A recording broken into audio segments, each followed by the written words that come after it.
Hey guys, my name is Jesse, and today I have been asked to do a tutorial on my process for animation. I'm gonna go through kind of my way of doing it because animation is like, there's a lot of different techniques, there's a lot of different styles. I'm just doing what I would do for a basic frame by frame 2D animation. For demonstration, I'm gonna show you a storyboard that I already did for my brother and me animation that's on YouTube. So storyboarding is kind of just like simplified images of actions that you want happening. It kind of like has some overlap with animatics depending on like who you ask and how much detail you put into it. A lot of people do storyboarding way better than me, so you can put way more detail in. And this specific thing that I'm showing you, it doesn't really have many backgrounds because I didn't really plan for it. But usually people go by drawing grids or simple shapes of backgrounds, but you know, this one I'm doing doesn't have any. So yeah, I'll just show you a bit of what I would call kind of a storyboard slash animatic, like very simple, just main poses to get the emotion across. That's like kind of the most important thing.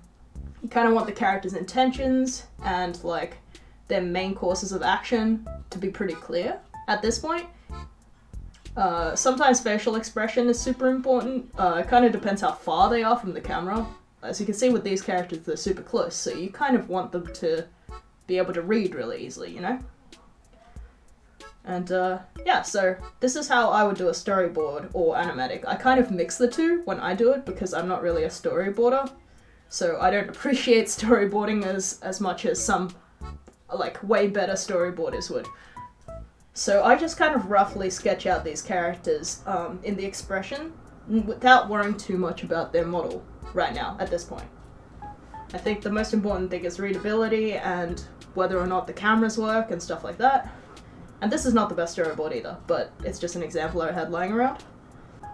And I prefer to do my storyboards in, this is TVPaint by the way, the program that I use to animate in, usually. I prefer to put it on a timeline so I can kind of plan it out, the timing it will take and stuff like that. This one has audio, like the brothers are talking, so I like to plan it out to the timing. That's how I prefer to board. You don't necessarily have to do that. You've probably seen plenty of people storyboard super well, like on paper and stuff, obviously without timing. But eventually, if they do that, they'll probably bring it in to Premiere or some other kind of video editing software and start like timing that to whatever audio is accompanying it. Or at least just timing out the action so it works really well. I thought that it might be fun for me to like move on to the next step and film my process doing it. I'm probably gonna speed it up because nobody wants to watch me animate in real time, like the whole roughing process. I'll probably like record some audio over it explaining roughing, so I'll just do that. Hello again. I'm just gonna basically talk over the length of this video and what I'm doing. I actually did a recording before this, but I messed it up real bad, so I will do it again. So right now I've just selected the keyframes of Travis eating the popcorn because I think it'll be really easy to do a 2-key animation for demonstration purposes. I'm going into my folder and I'm finding like a kind of a reference image of what I want Travis to kind of look like. Like I don't really have a model sheet, but usually I would keep a model sheet at hand because I don't want my character to like kind of morph as I'm making the animation. Like this is a really simple demonstration, so obviously it's not like, you know, super dire, but when I'm doing like a real animation, so to speak, I want to be able to like draw the character on model at this point.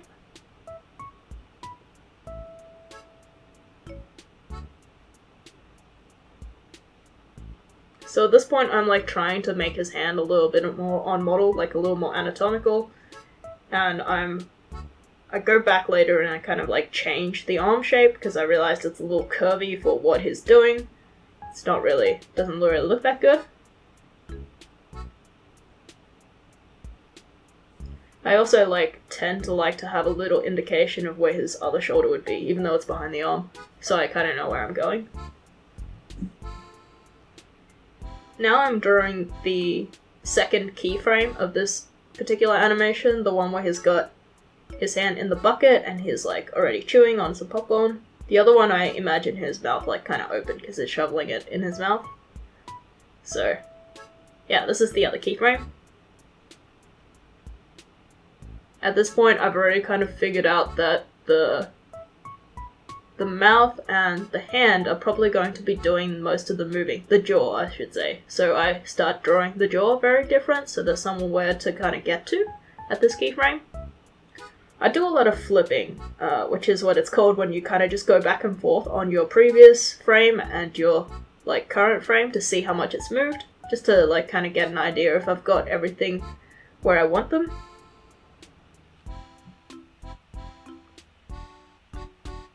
And with this animation, like I said before, I know that I kind of want the top of his head and the right side of his body, or screen right side of his body, to look basically the same. So I don't have to worry really about that because I know it's not going to move much. So what I do is I basically just start animating the part that's important, which I considered to be the hand. So I'll just go through and animate the hand first because I know this is the driving action of the scene. And you can see in my timeline, I'm just kind of like chucking frames wherever the fuck I feel like right now, because I can always move them. So I'm not really thinking about the timing, just the spacing for now. And what I've thought about is kind of how the action would work in real life, but also how it will look nice as an arc, kind of the spacing. Like maybe give most of the push towards the mouth here, like kind of a bigger spacing, so he's kind of like shoveling it in. And then have a slower, like, arc downwards into the popcorn bucket, because that's a little more conscious movement, whereas him shoveling the popcorn into his mouth is a little more, like, he's just doing it, so it's, like, a little bit faster, because, you know, I don't have very much justification for why I timed it like that, but I have just, like, well, how I spaced it like that, but I'm just kind of doing what feels right. And then I kind of go over the timing by just like shuffling it around and just playing it over and over again and seeing if it feels good. It's kind of weird to watch in fast motion, so of course later you're going to see it in regular speed. At this point, I'm ready to do the mouth, so I'm just like indicating with arrows where I want the mouth to open and shut, kind of the extremes of the opens and shuts.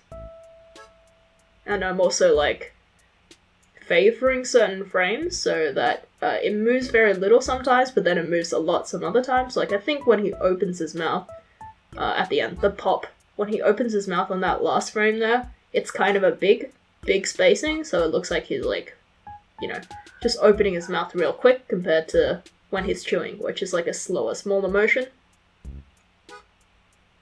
You may have noticed that I also drew like some circles in the top right corner of some of the frames. That's just something that I was taught to do at animation school, and I don't always do, but I sometimes do.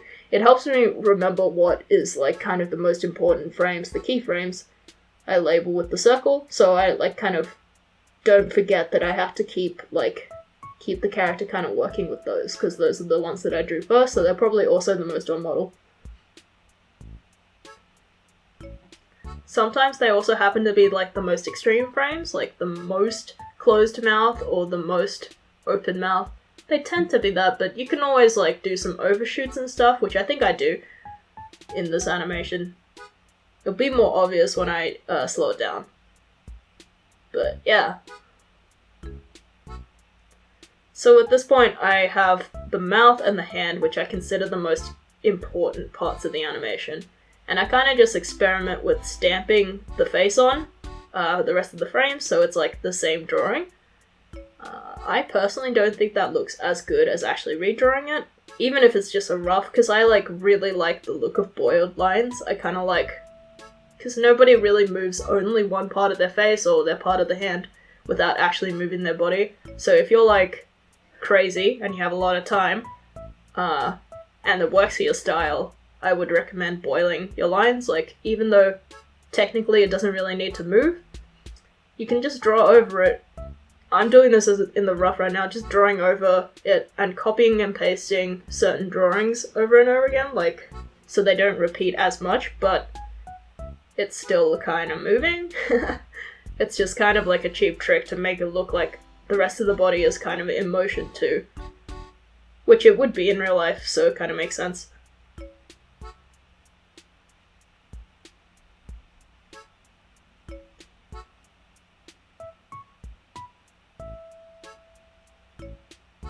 Yeah, so I'm gonna probably slow the video down at this point and explain the next piece of process that I would go to.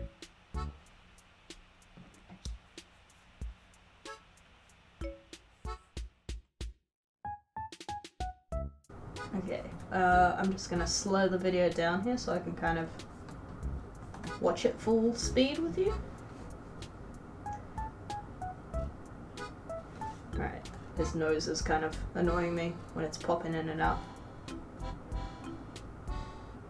But you don't really need to draw in all the details as you're roughing, you just kind of need to draw in what you know is going to be like the most essential, like, moving bits, which is why I just copy and pasted a lot of the frames of his face and the body here with the popcorn bucket. Just go on here and do an in-between. Yeah, as you can see, I eyeball a lot of my in-betweens. Ooh, accidentally double stamped something here. But yeah, like, because the whole point of roughing is kind of just getting the main movement in. It's not like the final lines or anything, so feel free to like reuse pieces of your animation and stuff. I just prefer to see it kind of like all moving at the same time as if I drew a new picture. Yeah, this one was the one that I made go backwards a bit.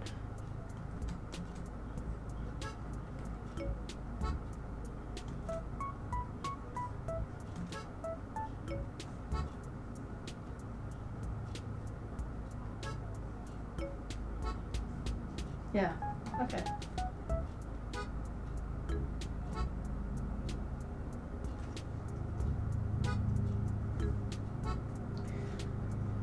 I actually don't take too much notice of the light board, like the onion skin thing, when I'm actually animating, usually. Because this is a very repetitive motion, so it kind of makes sense that I'm using the light board. But a lot of the times I animate kind of straightforward, as in, like, if a person's doing a jump, I will kind of just, like, draw the drawings in order, kind of, and then come back to in between it.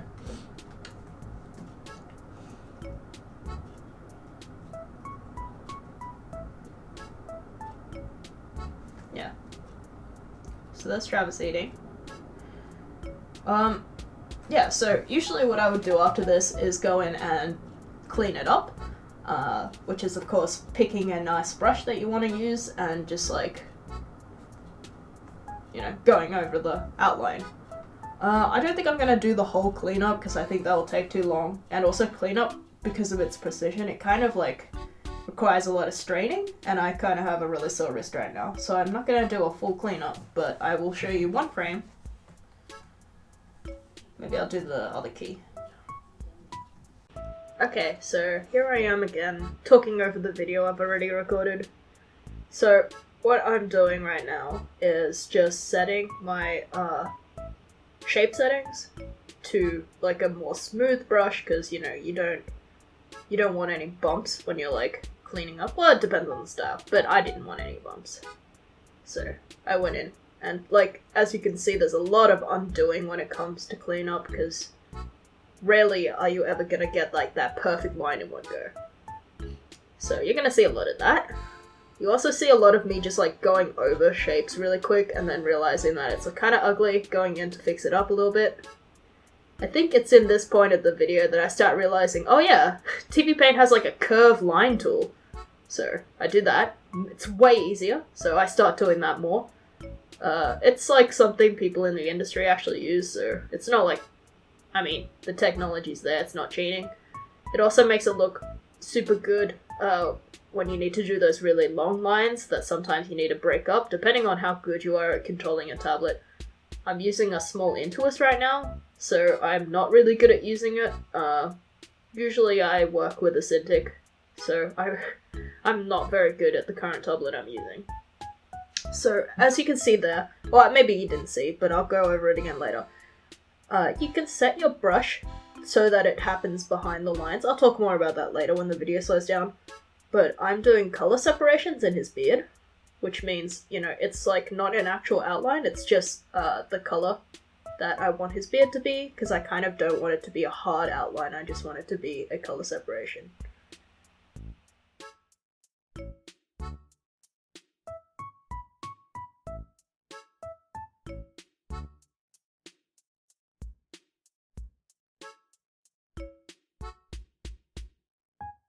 Okay, so here I have a cleaned frame of Travis. Yeah, with a slightly different color separation for his beard, because I figured it might look better without an actual outline. I just imported a picture for color reference earlier, so I'm just gonna take that. Actually, I'll also do a color separation for the ears and the neck, just cause. So, yeah, let's do that. As you may have noticed, in TVPaint you can set your brush like to be under the brush that it has already been laid down here. You can set it to go behind, which I think is really useful for doing color separations. So like, as you can see, I'm actually painting behind the black line, which I think is really good for this. So then I don't have to waste a layer.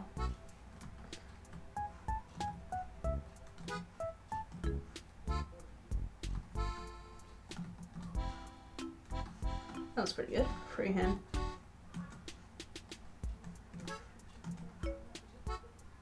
Alright. So, usually I would, in TVPaint, make another layer for the color. Let me just lock this one. Usually I would name my layers, or at least color code them, so I wouldn't, like, you know, lose track of where I am. So, we'll do that. Make another layer, change the color. Alright, TVPaint has this really neat system where it can register where you want to like kind of take the information from to do the coloration. So, okay, let's take Travis's skin color, and automatically if you start to bucket tool, it's just gonna bucket tool everything because there's nothing on the layer that it's that I'm on right now. But you can actually, in TVPaint, set the source to above. So it'll take all the layer information from above. Luckily this is like almost I just installed this version of TVPaint because I just got a new computer, so I can actually show you all the settings. Usually I do 0 gap closure if I can, and I usually expand by 2 pixels, which means, you know, like with 0, it just like hits the edge. With expand, it goes into the, like, it just goes in a little bit by 2 pixels. So, I like that. And I'll just, you know, tap the bits that are his skin tone. As you can see, the color separations I usually put on the layer above so that I can just fill in the color that they're supposed to be as well. And it looks like there's no outline, which is kind of neat.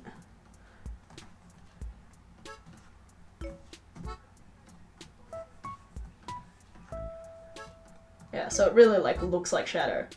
I like to do that with the shadow, but yeah, you guys probably don't notice very much because I don't put a lot of that on YouTube. Whoops, this one's skin color. I just noticed that in my other version of this kind of art, I have like it's see-through glasses, so I'm just gonna like go in and draw the face here, so it doesn't look as weird.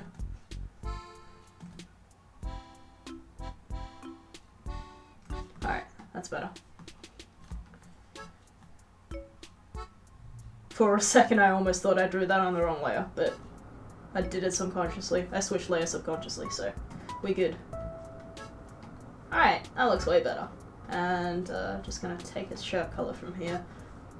This one was done on Flash, so it looks completely different. And maybe I'll do a tutorial on how to do like puppeting at some point, but yeah, one thing at a time, I guess. And then I'll just pick some random colors for the popcorn bucket. They tend to be red, so why not? And the popcorn itself. Yeah, that looks pretty good. Alright, the last thing I'm gonna teach, at least through TVPaint, you can do this as well in Flash, you probably know how to, but is how to export, and what I usually, you know, export it to put it into After Effects, because usually what I do is I do all my characters in TVPaint. Let me show you, maybe open an example. Oh yeah, it's in my Google Drive, hold on. Oh my god, I'm so sorry. This is a new computer, so I'm kind of like dumb right now. Surely. No, that wasn't it. Okay. Documents? Oh fuck, dude. I don't remember where Google Drive is. Is it in here? Yeah, alright. Production? Usually I have a really good folder structure as well when I do like full-on animations. Oh, that one's... I think I actually saved over that one. Let's just do the first shot. Keep it simple. Alright. Okay, so usually what happens when I go to export is that I export in a PNG sequence and just the characters, so I can composite them in After Effects and make sure all the colors work. Because usually people don't do the backgrounds and the characters on the same program. I know that Flash animators tend to, but for example, if you want to start doing backgrounds in Photoshop or something, or whatever program you use, it's really nice to be able to like match the colors and stuff. So that's what I did. We got the characters separated. They're all here, but some of them are turned off right now because, yeah, what I like to do mostly, depending on how complicated the short is, I like to separate the characters into their own layers and then turn off all the layers that belong to one character so I can export one character at a time. So this is just the goblin's entire shot. Yeah? So we go to export. And as you can see here, I've got these settings. I usually like to do PNG sequence. This doesn't work exactly in Flash, because Flash, it takes all the detail of everything that you've got on the file and exports it, even if you turn off the layer. In TVPaint, it doesn't do that, so that's really nice. So yeah, in Flash, if you were doing this, you will have to like literally delete the layer for the roughs if you don't want the rough to export as well. So I usually put them in like a very specific folder just for itself, because it's gonna come out with like, here you can see 260 images. So my folder for it is here in the output, but you know, you do whatever works for you. So this is my like actual export. I'll just show you that because there's no point in me exporting it, but I'll just show you how to do it in TVPaint. So sequence, which means, you know, a sequence of images. You turn off the background. Actually this has to be 32-bit and it has to be pre-multiply if you're doing PNG, because that means there's truly going to be no background instead of there being black like there was before. The A stands for alpha, which is like transparency, so you have to do RGB-A. I don't really understand what everything means here, so just do what I did. Yeah, just make sure your frame rate and all that. Well, actually frame rate doesn't matter when you're doing PNG sequence, but make sure your like width and height are correct. And make sure the background's ticked off. And then you press export, but I'm not going to do it because I'm just going to make double. So I'll show you Google Drive. This is like our production folder from when we actually made this short. So TVPaint, like I have a really weird folder structure that I learned from school. It's actually super effective, so if you want to know how to do that, I can try to make a video. So this was the goblin's frames from that shot that I showed you. Let's try to make them bigger. Oh, I mean, you can see it. So yeah, it's very straightforward. It's just like literally a bunch of pictures. But but it also is as high quality as it can get, because obviously you don't want to be making all this effort, putting in all these colors and stuff into your animation, and then export it as a GIF or something, because GIFs are really compressed. So, well, like, you know, to use in video, like to put it into a final film, you don't want to be importing a GIF into After Effects or anything like that. Also with PNG sequences, you can do very, very specific things in compositing. Like if you want one frame, if it's like one frame too long, you can like take out that frame in the PNG sequence and it'll be like one frame shorter. Or in After Effects, if you want to make like a very specific frame hold longer, you can like kind of refer to it better if you have a PNG sequence. I think I'll get into that more the next video when I get into like compositing. But yeah, so that's my process for how to animate kind of like a frame by frame animation. Yeah, I can't be fucked to do all of the cleanup and color right now, but I'll just turn on the other layers so you can kind of see how I got. Let's go back to the start actually. So here's the board, super rough, kind of like, for me, I like to do it sort of in model, but like, you know, as fast as I can, because I'm mostly doing it for the emotion and the timing. So that's the board. This is the rough. Which is to say, it's just like rough animation. So it's got all the frames there that I want, and I would actually do if I had the time and my wrist didn't hurt. I might actually, if I were like really going into this, I would probably also draw every popcorn kernel, like as it falls out of his mouth and as it goes into his mouth. Like you can see I drew kind of like a splash here, but I didn't follow it up. I probably would do that if I was doing this for real, like follow it up. And then here is the line art layer, the cleanup. I prefer to put my color separations on the same layer, but some people don't, and that makes sense as well. You don't actually have to, I just hate working with too many layers, so you don't actually have to. You can just put it on a layer under the line art, and because your color bucket tool, it allows you to set to everything above the layer that you're on. You can actually just like still do the color separations on a separate layer. But yeah, so I hope you enjoy that tutorial. Thank you so much to my patrons for supporting my Patreon. I'll put their names up somewhere here as I speak, and yeah, surely I'm gonna do my next video on compositing and how I go about that. I'm not like a super great compositor, but I can at least put backgrounds and characters together and do a little bit of color editing, so I'm just gonna stick with what I'm good at for now, and if I get better at anything, I'll make a tutorial on that. But thank you guys for watching.